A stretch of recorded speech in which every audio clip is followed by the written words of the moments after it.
She's alive. Alive! I suppose straight up top, right? Because this is one of our more listened to shows. Mm-hmm. We might as well point out, because I mean, if you do listen to us weekly, you'll notice that we're in, we're out, we're here, we're not there. And I think we kind of, before I told you we shouldn't address it, we should just keep going. But I think it's happening so often now that we need to address it. You gotta address it. And just to kind of put anyone who does listen to us religiously, put their minds at ease. We're not gone. No. It's just been, this is a 2-person operation. When one person goes down, the whole fucking thing falls apart. Mm-hmm. Before Christmas, you were fucking dealing with constant fucking illnesses. One thing would lead to another, You get better from one thing, but that thing would lead to another problem, which would lead to another problem. I'm fine now, though. And then you're fine. And then as soon as Christmas was over, everything just kept hitting me. And I was just saying it to you that I am so fucking sick of it. I know. It's like every time one thing gets better, another thing gets worse. I know. And every time I'm ready to go to work, we're pushed back on this. We're pushed back, and it's just trying to find the energy and the mental ability to do it. Because when they put you on medications, different medications, it's hard to get your. I'm fucking tired all the time. That's what's wrong with me. And I'm sore. I can imagine it would ruin your motivation, though. It does. It makes it hard to come on here and because obviously, and I always wondered this, right? This was something I always wondered, especially back when I wanted to be a wrestler, right? Mm-hmm. I always wondered when I got the flu, because you always heard of wrestlers wrestling, injured, sick, didn't matter. Yeah. And I remember thinking to myself, could I bear going out into the ring with the flu and deal with being bumped around the fucking ring while everything ached and hurt already? I don't think so. I don't think I'd want to be the person throwing around the person with the flu either, because I got to get the flu after that. And then it's kind of the same with acting. It's like, how do these, like you hear, like, was it Owen Wilson? Owen Wilson's the one with the bent nose, right? Yes. And the time that he, and a lot of comedians that you hear are dealing with like deep depression. Like, so remember he tried to commit suicide years ago? Did he? Do you not remember this? No. Could be up to 10 years ago now, but Owen Wilson actually tried to commit suicide at one point. Jesus. And then you think to yourself, like, how do these people, I mean, Robin Williams is another great example. How do these people who are feeling so shitty go on and then put a big smile on their face and do their job? And that's where I struggle. I struggle when I'm not fucking on form and I'm not feeling it. It's hard for me to come onto a microphone and start talking positively and happily about stuff when inside my brain is going, I'm fucking pissed off. You know? See, I would assume that it's harder for you as well, because the likes of Robin Williams and stuff like that, they have an instant audience to play off of. Even if they're just filming on that day on a set, could get them there's people watching them. Like, you know, they're able to play off the producers. Which is the same with wrestling. I mean, once I actually wrestled myself, got in the ring and performed a few matches, you realise the adrenaline of the audience, the adrenaline of what you're doing. You feel fucking nothing. Yeah. Pain doesn't come until the next day when you wake up in a hotel room and you're like, Yeah. But then you're happy. It's a happy pain because you remember what you did last night. And it was like, that was fucking awesome. Yeah. Podcasting's different. You don't have that to play off. No, you don't have instantly. instant gratification for one. You don't have somebody that is standing there applauding every time you do something. I can do that if you want. You don't have anybody cheering. You don't have anybody laughing along with you. You're just hoping that the stuff you say lands. And when you're not in a good mood to begin with, you don't have that energy to power off of. It's difficult to get yourself sitting here and doing it. But we're here. We're doing it. We're getting on with it. We got a fair bit of news this week. Some bits and pieces. John Lithgow is Dumbledore. What do you think? I think it's really good casting, but I'll say I'm a tiny bit disappointed because I thought it was Mark Rylance that was after being cast for Dumbledore. There was BFG. The BFG was fucking CGI'd. I don't know. No, he was the head off because he was I didn't Mark watch it because the BFG cartoon scared the living shit out of me as a child. I can see why with the cartoon, but I like Do the they cartoon. eat snot in that? No, it's not cumbers. See, as a child, I believe that was snot, that they were going around collecting snot from kids. The good ones were going around collecting snot from kids, and the bad ones were going around collecting the bad kids and eating them. That was what I thought the story of the BFG No, the BFG goes around and he takes the nightmares. So he takes the nightmares off the kids, so they're not having nightmares, and he'll give you good dreams. He'll pump in the good dreams. There's bad giant. All the rest of the giants are bad, and they'll eat you. Okay. Well, it scared the living shite out of me, and I wouldn't watch it as a kid. Huh. So I haven't seen the remake with CGI and live action and stuff like that. But I always thought it was snot they were eating, and I'll be honest, it made me sick every time I thought of it. I can't find anything that Mark Rylance is in that you would know. He's in a lot of period dramas. But no, he would have been, as in, like, he would have been perfect. He would have been perfect, like. What about John Lithgow? John Lithgow is also perfect. Probably perfecter, but I didn't know. You gave out watching the movies that Dumbledore didn't come across grandfather. That's not what I said. I said, right, I would know. Okay, yeah, that is what I said about Dumbledore. But, right, hold my headphones. Dumbledore was fine, perfect. Richard Harris played him absolutely perfectly for the first movie and the second movie. And then Richard Harris dies. And Michael Gambon comes along. And Michael Gambon... fucking Richard Harris. Couldn't just finish the contract first half. So fucking unprofessional. Fucking loved Richard Harris. But Michael Gambon comes along, and as much as he is a good actor, he wasn't Dumbledore. He just didn't embody Dumbledore for me. There was no kind of that, like I said, that grandfatherly warmth. Like, do you know, like there's that kind of that quote from Harry Potter, and what is it? When Dumbledore stands up for the first time at the first kind of meal, and he's like, "Oh, I have a few words." And he was like, "Nitwit, blubber, oddment, and tweak." Yeah. And I can see Richard Harris say that and kind of like, "Oh, here's a Werther's original kind of grandfather way," but Michael Gambon, no. Yeah, I don't know. I didn't even notice they changed actors. That's because we were young, though. In fairness, you were young. I was in my teens. I kind of, to be honest with you, by the time the movies were a really big thing, I was kind of at the end of my Harry Potter fandom. I got into it when I was in secondary or primary school, and read all the books the whole way through. But by the time I got to the last book, it was a one read and done. I was like, okay, I'm done with that now. Oh my God. So I mean, I would say the first 4 books I probably read multiple times. Yeah. And the last 2 books? No, there's 7 books. 7 movies. There's 6 books. 8 movies. Is there? Yeah. Oh Christ, I don't know. I didn't pay much. I read them once and then put them away. They were too big. I mean, for the size of them, I was in my late teens. I had better things to be doing. Well, yeah, the size of those, you know, when you get busier in life, they're a bit of a commitment. But I bring John Lithgow, and see, the thing about John Lithgow that I find interesting, when the reason I bring him up, because I know you're looking at me now going, it's a horror show, and we're talking about Dexter and Harry Potter, and that's where I'm going to get to in a minute, but there's more, obviously, to it. Oh, yeah. For me, growing up, I liked John Lithgow, but he was a comedian. That's the way I saw him. I thought he was a comedian, because my only knowledge of him was Third Rock from the Sun. And from when I was a young kid and that first came on air, I fucking loved it. Nah. I thought he was the funniest man who had ever lived. I did not realize he did serious acting. I never watched this. You showed me. When the next time I kind of saw him in a big role was the Trinity Killer. Oh, yeah. Yeah. And I was like, what the fuck is this? This guy can act all real serious as well and real sick and weird and demented. And obviously you look at his long list of credits. Loads there. Man has done everything. Like he's played Churchill. He's a long list. He's not a one and done guy. He's not a comedy guy. He's not a drama. He's not a horror guy. He's an everything guy. He's an all-round actor. Absolutely. Lord Farquaad. Sorry, can't miss that. But that's what I'm saying. That's his comedy side, again, coming out. And I mean, he is fucking hilarious when he wants to be hilarious, but he is also extremely creepy when he wants to be extremely creepy when he wants to be. He's just a good actor. I think nobody will disagree that the Trinity Killer season of Dexter was the best season of Dexter. Hands down. Yeah. Oh, definitely. I mean, obviously heavily inspired by the BTK Killer. Yes. Yeah. In the sense of his family life and his personal life, not in the way he killed operandi, or not in his treatment of his family. Yeah. Because obviously, Trinity was fucking with everybody and just trying to keep the facade up, whereas Dennis Rader was legitimately holding down 2 separate lives and getting away with it. But Trinity liked to kill. It was the vein, the thing in the thigh that he liked to cut, wasn't it, in the bath? Was that not a specific thing that it was? I can't fully remember, to be honest with you. Whereas BTK didn't do it the same every single time. And before we get into his new movie, actually, we're on the subject of Dexter. What did you think of the last episode? What did you think of the way they dealt with Brian, Moser, and Harry? I wasn't expecting the rooftop meeting. I thought there'd be kind of like... Were they on a roof? Did I miss that? Yeah, he was on a rooftop and then he handcuffed Harry to the top of the roof. It was just... I love Christian Slater as Harry.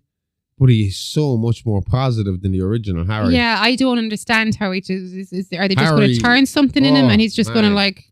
I don't understand it because Harry, I wouldn't want to be around Harry. He'd bring me down. What's Harry's name again? He's in 48 Hours, stuff like that. Is the actor still alive? Oh yeah, he's in the new. He's in Dexter Resurrection.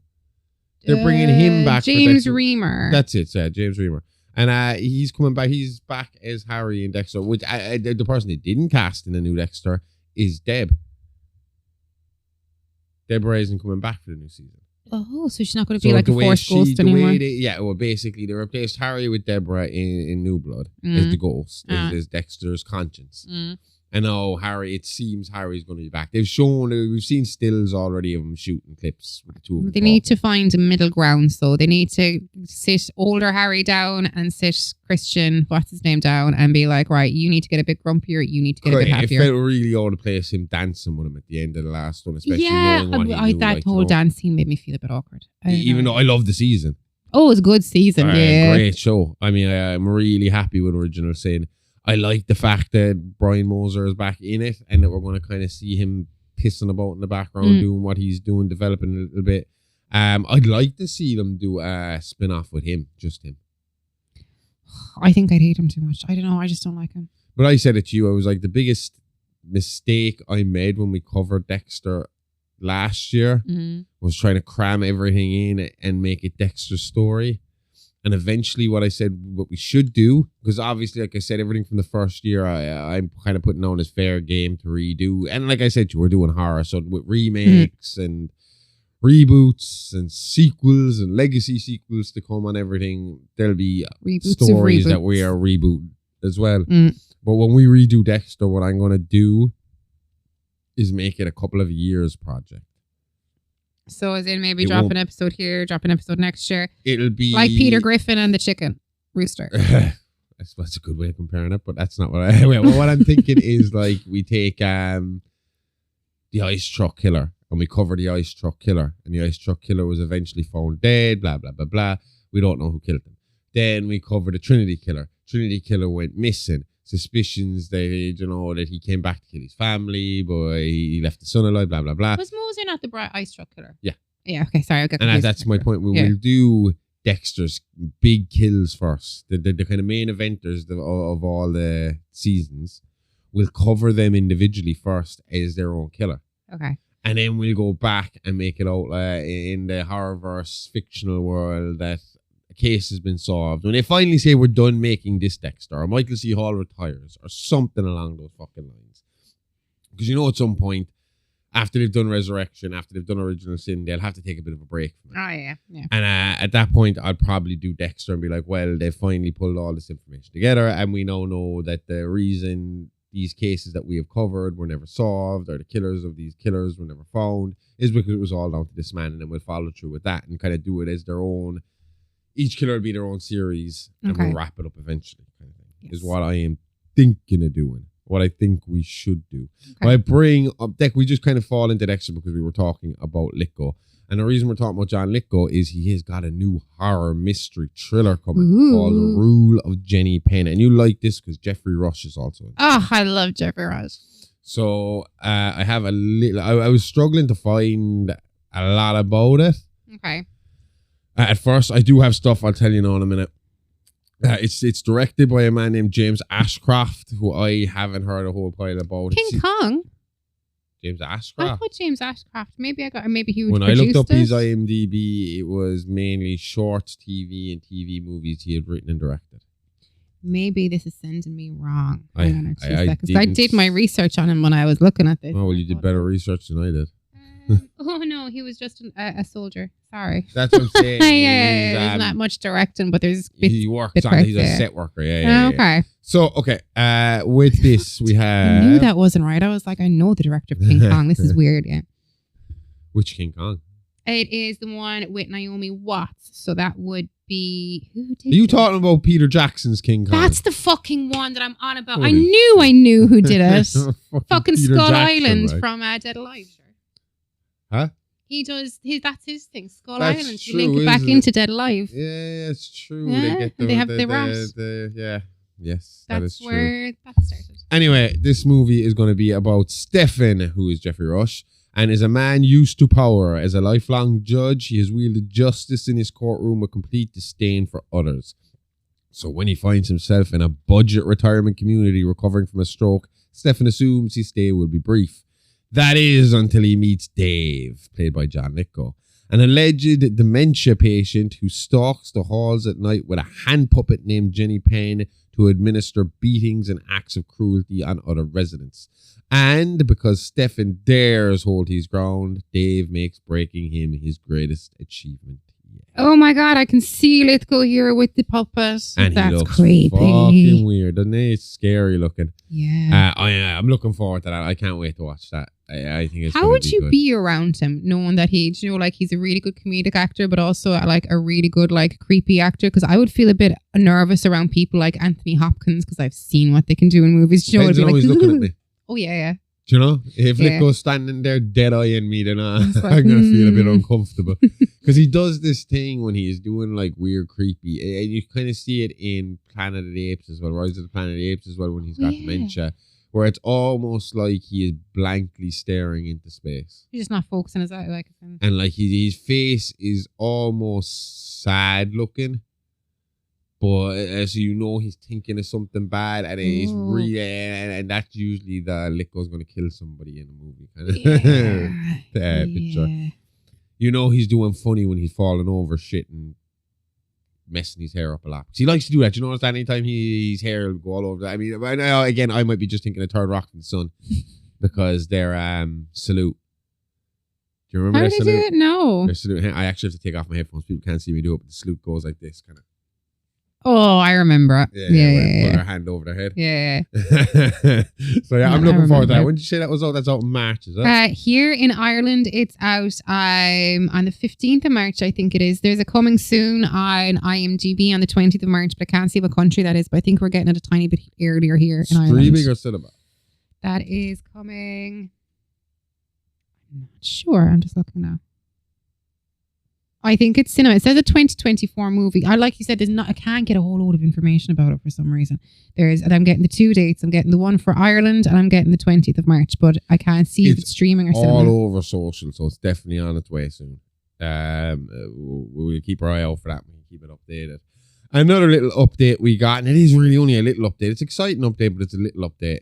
And that is that it looks like we're close to casting Mrs. Voorhees for Crystal Lake, the TV series that I thought was dead and buried at this point.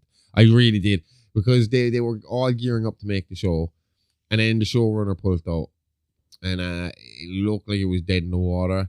But now they're saying Linda Cardellini, better known as Velma, from Scooby-Doo, will be Mrs. Voorhees. Now that is just rumor at the moment. There's no actual pen to paper. If you go to her IMDb page, it's not in her upcomings or anything like that, you know. Well, don't set your heart in it, because I had my heart set in Mark Rylance. Well, that's what I'm saying. And on top of that, Crystal Lake, I couldn't even find an IMDb page for that, which bothered me. No. So where did they start from? As in, like, where it's been carrying that? Because I've seen it as well. I just can't remember.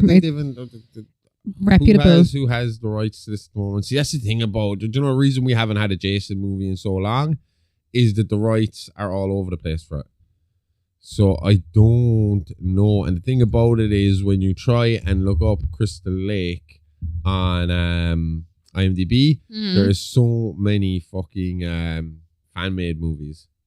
Of course. Well, that's a bit of an iconic name. And that's kind of the name they go for, because I assume even though, funny enough, it should be the one that is mostly done as a fan movie, because it's easy. Yeah, because the hockey mask isn't trademarked. You can't trademark that hockey mask, which is why I would assume Michael Myers. Surely that's this William Shatner mask. Like, surely can you trademark? Well, because they have it done in such a specific style. Yeah. Oh, I get you. But you not notice when you go on Temu, you can buy like the World of Friday the 13th clothes, but you can't buy many other killer and many other horror stuff. Well, you can, but there's like Ghostface. You can get a lot of Ghostface. Oh, well, yeah. The people Scream don't actually own Ghostface. The mask is owned by a completely different man who doesn't seem to be enforcing anything about it. Paramount Pictures had it, and Warner Brothers had it. I don't know. We'll have a look. Hang on. Where are we? Films. there's not even a whole pile about it on their Wikipedia page. Hang on one second. Cancelled projects? No. See, the problem is the original film producer Sean S. Cunningham claims that Miller wrote the screenplay for Friday the 13th as a work. Basically, the issue with Friday the 13th is the guy who wrote the original movie claims ownership or wants to claim ownership of Friday the 13th. Okay. But the owner, the film companies and the people who are trying to make new movies also point out to him that Jason wasn't in the fucking first Friday the 13th. You only really have claim to Pamela Voorhees. Okay. And to that storyline. Okay. So we can keep going without you if you want. So that's been going on. That's been ongoing. It's obviously cleared up now. Okay, here we go. Television prequel. As of February 13th, Linda Cardellini was reported to be in talks to play Pamela Voorhees in the series. Who has it? Cunningham. We'd know Cunningham as the man behind... I knew the name.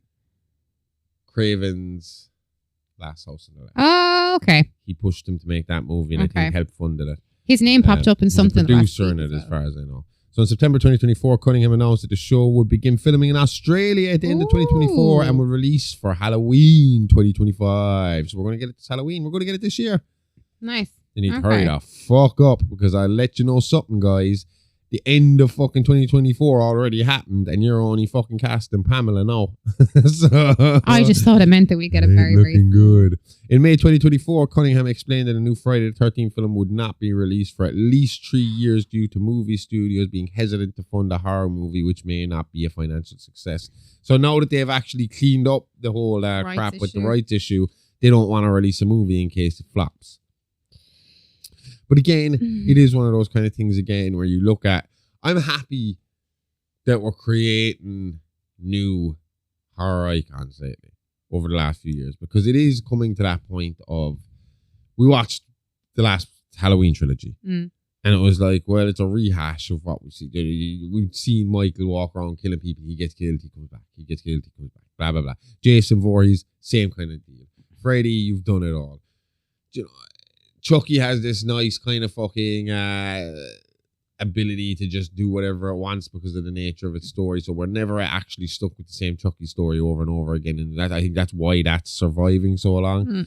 But these kind of movies, it's like, what do you do with a new Friday the 13th? How do you handle Friday the 13th before Pamela? Because I mean, from what we know from canon, she killed 2 fucking counselors.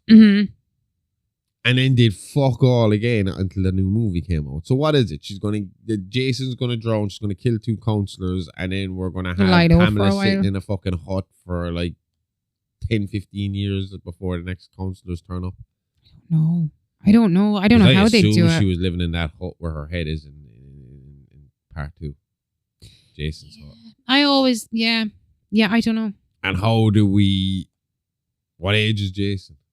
I was literally just wondering what age his mom would be because in my head, Linda Cardellini is very young to cast her as Jason's mom. No, in my head, as in not that she's thinking back on Pamela or on Miss Voorhees, as in she's an older woman in my head than what Linda Cardellini would be. Because it would be years after her original murders, after she originally killed 2 people.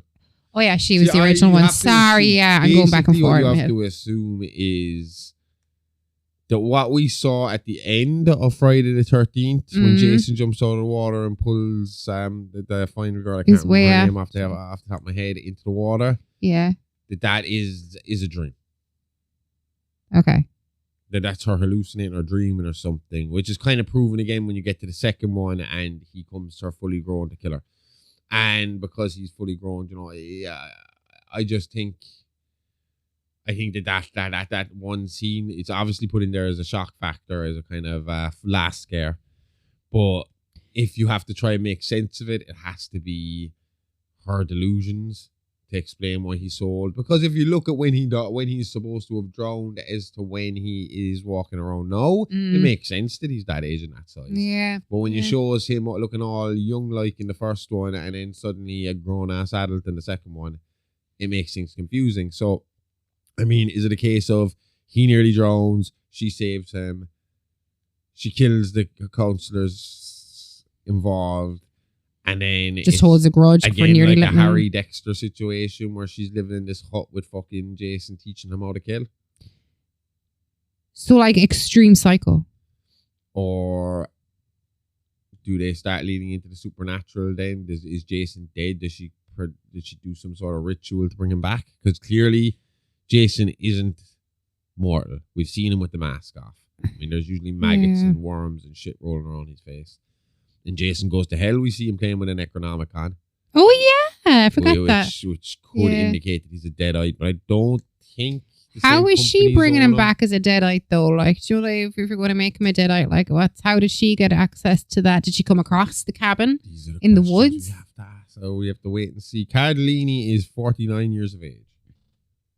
No way! I'd have said she was a load younger. She looks way younger. Oh yeah, she's hot as hell. Mm-hmm. But Hawkeye's wife, isn't she? Yes, I get her mixed up a lot with Your one from I Know What You Did Last Summer. No. That's where I go wrong. Oh fuck! What's her name? Oh, her music producer dad just died. Very, very famous man, Quincy Jones. Quincy Jones' daughter. I keep getting her mixed up with Quincy Jones' daughter, and I don't know why. Let me have a look at her. Quincy Jones' daughter. She was in Parks and Rec. I don't know why. Rashida Jones. I don't know why. I never knew she was Quincy Jones' daughter. She kind of looked a tiny bit like her. Huh? I don't know why. It was did Jones ever turn up in ER at some stage? I know she had a sister in ER, and I don't know if it was. I know the sister in ER, but Rashida Jones ER. Just out of curiosity, I'm looking here just to see what the original Pamela Voorhees' age was at the time. Was Boston Public in a hospital because she was in Boston Public? That's a TV show. I know. It's not silent TV. It's a school show. Oh, all right. I used to watch that.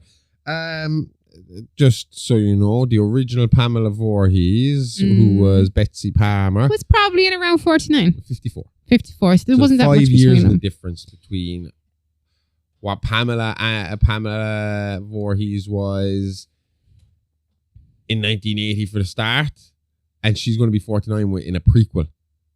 So I assume they don't have to make her 49. She looks like she could be fucking 30. You know, I mean, there's no big issue there. But the age isn't a sticking point. But if you were to go off the actual actress's age, there's not that much of a difference. No. But I'd like to get more information on that. I'd like to see more happening with that. I mean, obviously, this is a positive sign. But if they were supposed to be filming and all at the end of last year, and it's supposed to be out at the end of this year. The thing that they don't want to let happen, though, is if they have the rights sorted now, they don't want to let this drag out. Because what's going to happen is if they let it drag out, they'll say to themselves, shit, we only have a year. I know, but it happened to a Queen of the Damned. They had Hellraiser. They had the rights for Anne Rice's vampire trilogy. And next thing, they did the interview with the vampire, and they left it for a few years. And they were like, shit, we got to get these movies out. And why? It's a guilty pleasure. It's not the movie that it should have been at all. Like, it is not. It is. I'd watch it because of what it is, but it's not what it should have been. I've never seen it, but I've seen stills from it. But the same thing happened with Hellraiser. Have you seen the off-brand Pinhead? I only came across him in the last few weeks. Is that what that is? The rights kind of... Yeah, the dude with the kind of chubby face Pinhead that does not look intimidating in any way, shape or form. He looks more like John Ritter after Chucky's got a hold of him and see the Chucky with the nail gun. And that was because of a rights issue as well, was it? Yeah, they were about to lose the rights to the franchise if they didn't release a movie, so they just threw some fucking piece of shit together really, really quick and threw it out. I've never seen it. I don't think I ever will, to be honest. I know I like really bad. I've seen worse. This is but this is different, right? There's a movie that's so bad is good, and there's a movie where we just needed to get this out because we needed the rights, and I'm not going to waste my time watching. There's not going to give me anything. It's not going to be any more lore. There's not going to be any... there's not going to be good fucking guts and blood in it. But maybe they'll be so bad they'll be good. Hey, I don't know. Fuck that. Like I said, I think it is a positive that we have started to create new icons like art, like Megan, who, funny enough, is the rumor is that they're going to do a Terminator 2 with Megan. Make her good. She's going to be the good guy in the next one. And the bad Megan's going to come along after her. No, the synopsis I've read, again, very Terminator. AI becomes, they build this AI thing, it becomes self-aware, and they can't beat it, so they need to find another AI object that will rival it. So they reprogram a new and improved Megan and send her in there to save the day. So Megan's going to be the hero and not the villain from here on out. I wonder if she's getting new dance moves with her new reprogramming. I assume so. I think I read it. I can't say for sure on this one, but I did hear that part of the upgraded Megan was so that they could accommodate the original actress. Sorry, say that again. The actress inside the suit, inside the Megan suit, because they got a girl that does the voice, and they got a dancer, a young child dancer to do Megan because of the movement and all that. So she's actually under there, and they've decided that Megan 2.0, the upgrade, is going to be taller because the actress has gotten taller. They want to keep the actress, and it makes sense because obviously the little girl who had Megan originally is going to be taller now, so she's one an older version. Exactly. If they go down that route. But like we said, we have Art, we have Megan, we have Thanksgiving has started a new one. And now we have Heart Eyes. Yes. You fell asleep for Heart Eyes. What I saw of it at the start, it was really good. I fucked up on that one. It was Valentine's Day. We were going to watch some Valentine's horrors, and we started with My Bloody Valentine, which is a classic. I enjoyed it. And I had only ever seen the remake, so I wanted to see the original. The only thing is, though, if you're looking for if you're a horror couple and you're looking for a romantic horror movie, a proper rom-com horror movie, Heart Eyes is the one. That would have been the right one to start with, and then have your midnight kind of gore fest with My Bloody Valentine at the end, second. But we know what to do next year. But because I wasn't planning on watching Heart Eyes that night, I didn't know if we were going to watch that. Even when we were kind of hovering over the idea of watching, like, will we, won't we, will we, won't we, will we, won't we, and it was like, fuck it, just throw it on. I remember that. It is Scream turned into a rom-com. The killer only targets couples. Okay.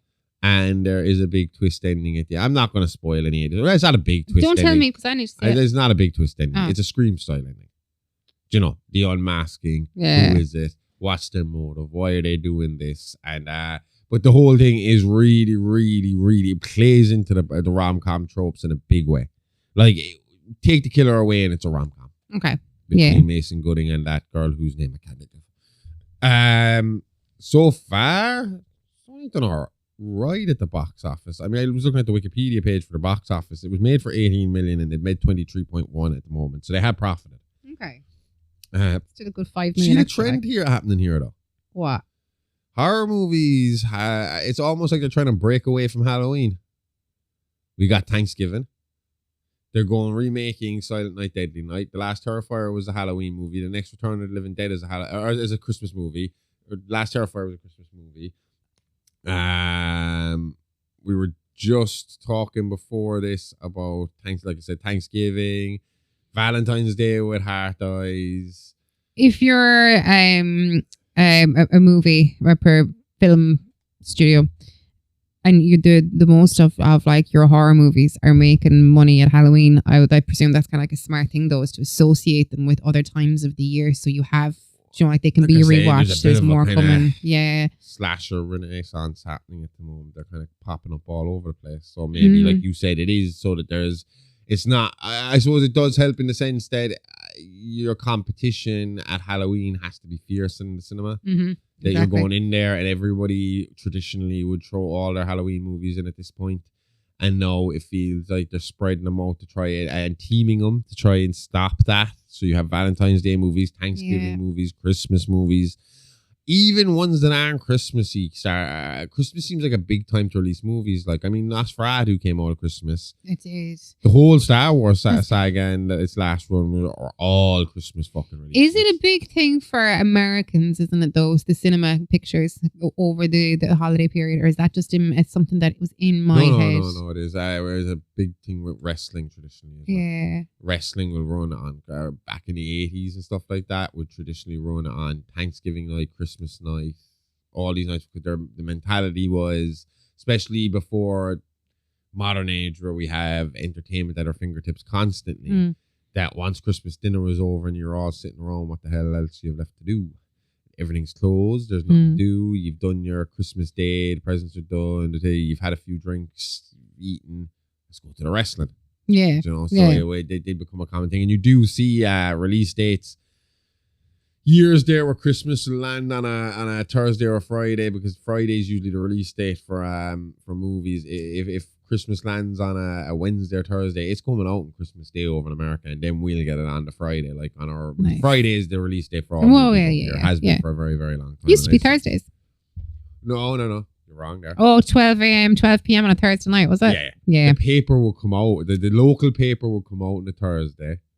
Here, I don't know when it came out over in Tipperary, but in Kerry, the local paper will come out on a Thursday, so we get to find out what the movie listings were for the week on a Thursday, and then Friday will be the first show. Maybe it was different though where I was from when I grew up as a kid, because I remember things being on a Thursday evening, as in like you could go see, like I think we maybe even went to see the Rugrats show with the Reptar. Yeah. I think that was a Thursday night movie. As in, like, we went to see the premiere, but then you see, like, it mightn't be out then for property until next week. Do they still do that? What, for a premiere? I don't know. They don't do them locally, no. Oh, but like not like a premiere, as in like, oh, like it'll be shown in the cinema. Advanced screening. There's the word. I don't know if they still do that anymore. I don't know.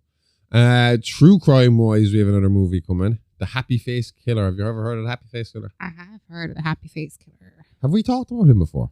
I don't think so. I just know the daughter. I don't know the daughter, but I know of the daughter. Keith Hunter Jefferson. Do you know what? I actually found out about him through her podcast. She did a podcast with some other.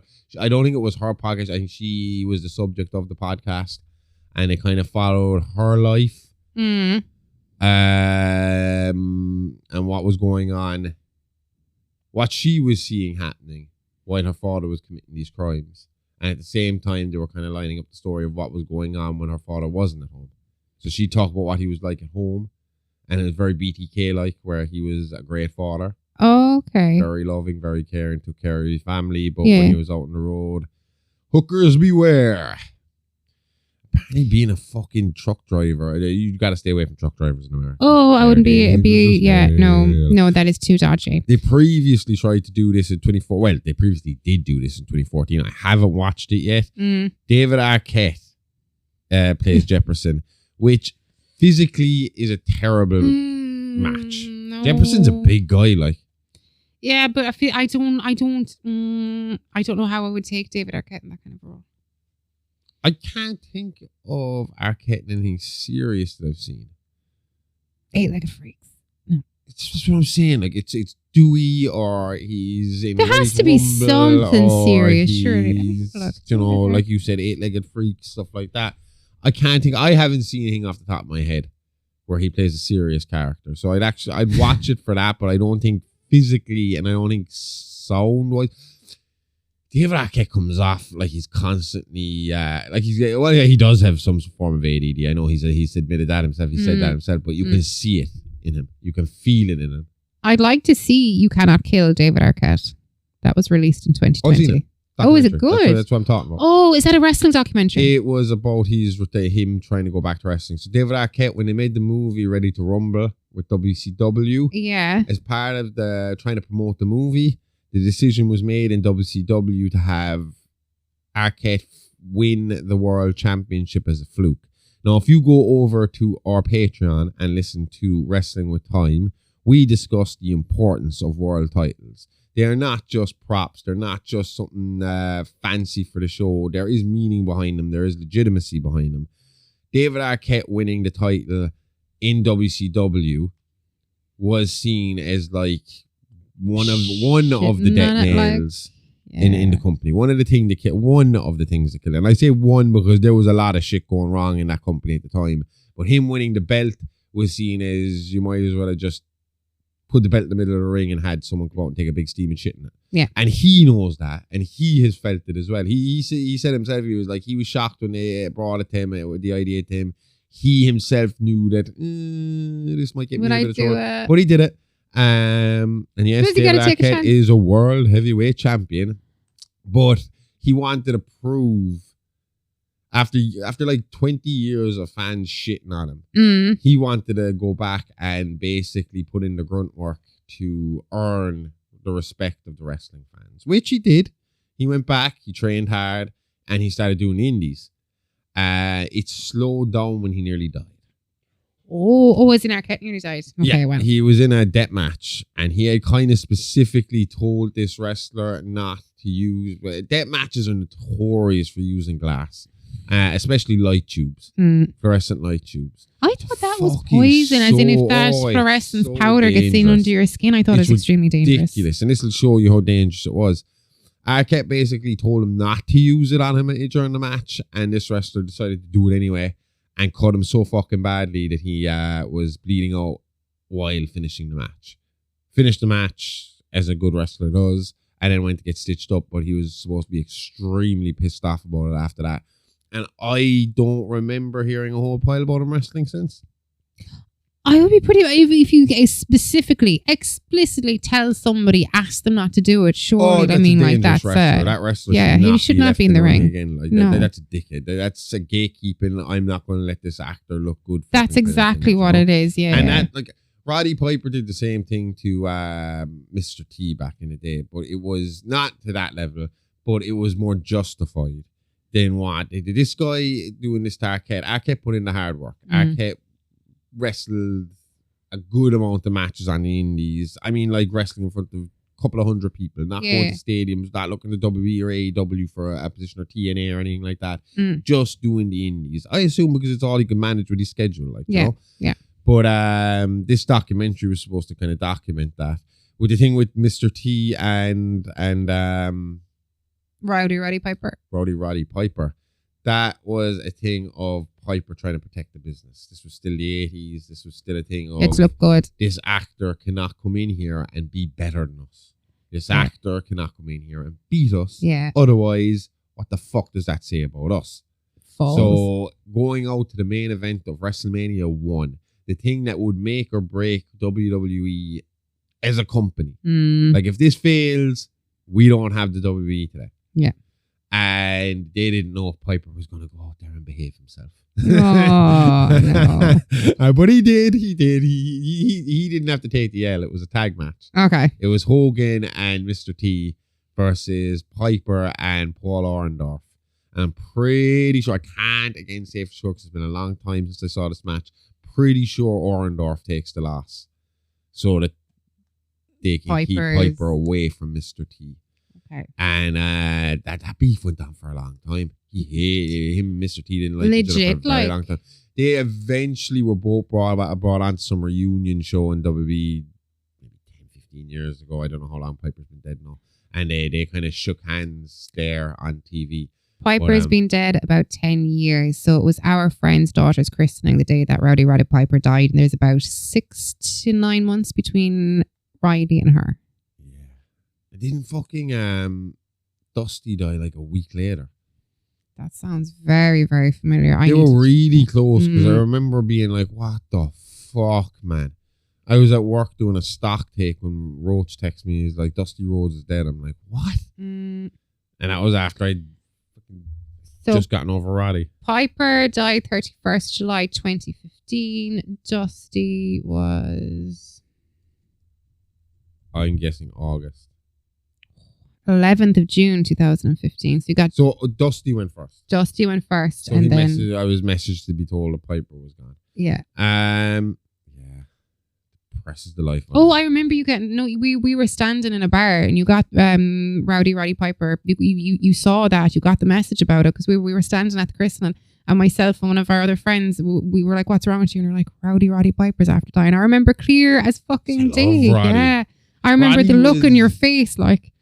Roddy was the type of wrestler I wanted to be. I almost the type of wrestler I was. I was loud and I liked to fucking be physical. Roddy didn't go for the fancy flippy dippy shit, and he really relied on talking. Even like when you've seen him in They Live, he's a big guy. He was considered a small guy in the 80s. Okay. So he needed to talk to get over. Oh, but he can talk. And talk fucking, and that's who I wanted to be like. I wanted to be like Hot Rod. I went in there, I'd hurt you, I'd do fucked up stuff to you just so that I'd win the match. And afterwards, I'd smile, shake your hand. And before I had a match, I'd talk all sorts of shit about you just fucking for the sake of it. And that's the thing I loved. You put a microphone on my face and I was just able to go. Yeah. And I was able to pinpoint stuff and pick on stuff and just go for you like really, really. I mean, I look back at some fucking promos we did.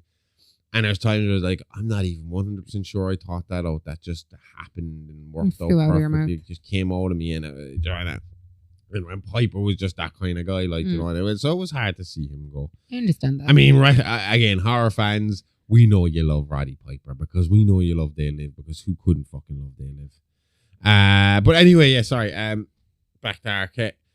Yeah. He has been in Bone Tomahawk. Found a serious one with him in it. We didn't see it yet, but it's a serious movie. Okay. What's wrong with Daniel Day-Lewis then? There Will Be Blood. No, the one where he's the Indian. Oh, that's The Last of the Mohicans. The Bone Tomahawk is a bit misleading. It's only like after coming out in the last few years. You wanted to cover it last year. I wanted to cover it last year. And there was some reason we were like, we can't really do because we did too many cannibals. There would have been too many cannibals. I was trying to spread out the violence. That was it. Just the cannibalism. You're all fine with the violence.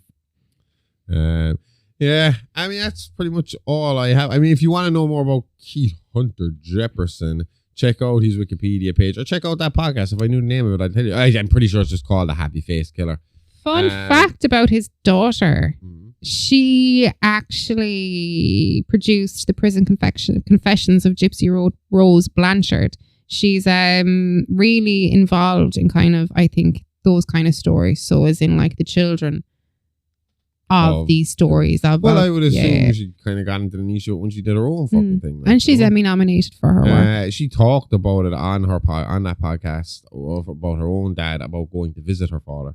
Jesus. You know, like how long it took her to eventually go visit her and explain to her kids who he was and what he did and all this kind of stuff. My kids be waiting a long, long time. Yeah. And you know what's really weird? To see him, you wouldn't think he's a serial killer. Oh, no, he doesn't look like a serial killer. He's a big dude, but he looks like one of those jolly giant kind of big dudes. But then, having said that, you look at other serial killers, 90% of them, would you say that's a serial killer? Huh? I don't know.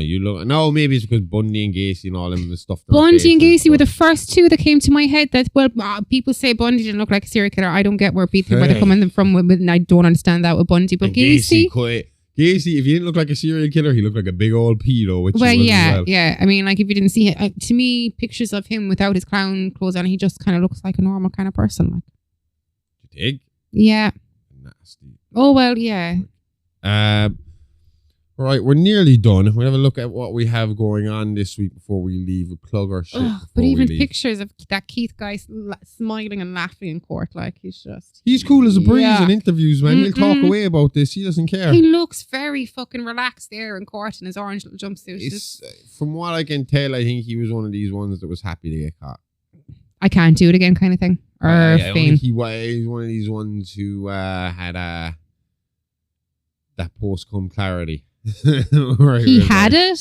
Where as soon as it was done, it was like, oh shit. I did it again. Yeah, kind of thing. I'm not 100% sure on that. You read about so many different serial killers, it's really hard. I believe it with him. He's having great crack with his lawyer here. Like, but that's it. He's very. Whereas Bundy has to talk about his killings. He's so ashamed of himself. And he talks about it like someone else did it. Jefferson will sit back and tell you about it. Like, he'll tell you why he did it and how he did it and all that kind of stuff. That makes my skin crawl every time I think about Bundy doing that whispering thing. I hated that. All right, before we round up, we'll have a look at, before we finish up, we'll have a look at what we got going on this week. Now, last week I did my weekly wrestling rant on this show. And I remember it's supposed to be on the bonus show. So if you want, we've already talked about a little bit about wrestling, but if you want to hear my weekly wrestling rant along with behind the scenes talk, basically it's a bonus show. So everything that we tried to do, yes, and couldn't fit into a full hour, couldn't find the time to completely research, we stuffed into shorter segments on one show called It's a Live Action. Yes. Or a live action. We haven't made up our mind yet if we want to keep that it in there or not. A live action. No, it's a live action. And we'll talk about wrestling over there. We'll talk about this week. We're talking about some true crime stuff because we've been doing Chucky for so fucking long now that we're running out of killer doll or haunted dolls to talk about.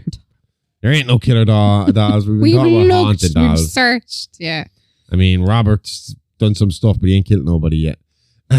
So we decided to go with a true crime episode this week. And she's not a voodoo killer, Amy. I know she's not a voodoo killer. She's a hoodoo killer. She's a hoodoo. I said that to you. Hoodoo. Is that Haiti? Does that I will talk about it on that show. And that's not hoodoo like who do it. It's another type of voodoo. It makes no me mystery think of here. We know who did it. Well, there is a mystery here. We don't know who did it. There's a lot to this one, so we can talk about that. And that is Clementine Babbitt. I can never remember. Barnabet. That's it. Clementine Barnabet. Do you think she did that? Did some of them. I think so. I mean, she's definitely involved in some way. But we'll talk about that on It's Alive Action. Also, the latest episode of Mini Monsters will be up there on Monday. That is, this week we are doing Charles Starkweather, which is a little hint for what we have to come on It's Alive next week. Yes. If you know the Charles Starkweather story, you're going to guess what the movie we are covering next week is almost instantly. I'll give you an extra hint. This movie that we're covering next week, I am primarily basing off of the script. And the script writer is not happy with how the movie turned out. He's not happy so much so that he refuses to have it to be credited as written by and only has a story by credit. Even though I've read the fucking script and watched the movie multiple times, there isn't a whole lot of difference. I mean, like, word for word in most shots is what happens in the script, in his original script. There's just a small difference, and his script actually falls in line better with our style of what we're trying to do with the story. Okay. So we're going to look at it from that angle. Okay. This week, obviously, we finished the Chucky saga. You can go back and listen to all 4 episodes now, start to finish. The first one is nice and grounded, and by the time we get to the last one, it is so off the wall crazy. It's hard to believe. You know why it's hard to believe? Because it's fucking pretend. Not true. But we'll to make you think it is, kind of. On top of that, episode 2 of Wrestling Wait Time is up and ready to listen. So the first 2 episodes are there. The 3rd episode is on its way on Tuesday. We are finally going to get into the NWA. Yay! Because we've done the first 2 episodes are the origins of wrestling internationally, then the origins of wrestling in the Goldust Trio. Episode 2 and episode 3 and 4 are going to be the beginnings of the NWA. Perfect. And that'll be the end of my first season. I honestly, God, thought that I was going to get further with the NWA. You said that, all right, that there's too that we'd be profiling characters at this point. I kind of guessed, though, as you were doing the last 2 episodes, and you were kind of hinting as much as in, oh my God, we've got this much time done. I still haven't talked about this. Well, it is pretty much every script I wrote can now be split into 2 episodes. I doubled up on it. Why don't you do a double bill every week? Because I need double time. We were talking about, we started with Harry Potter, let's finish with Harry Potter. If I was going to do that, I'd need one of those fucking hourglass things that Hermione has to get to all her classes. They're so dangerous. Well, it's the only way you're getting another show out of me, lady, right? See you next week. Bye-bye. Oh yeah, check us out. All that stuff, that's on the Horrorverse Network. On Patreon, at the Horrorverse Network. 7-day free trial, $5 a month. Fuck me, you can't go wrong with that. Check us out. See you next week. Good save.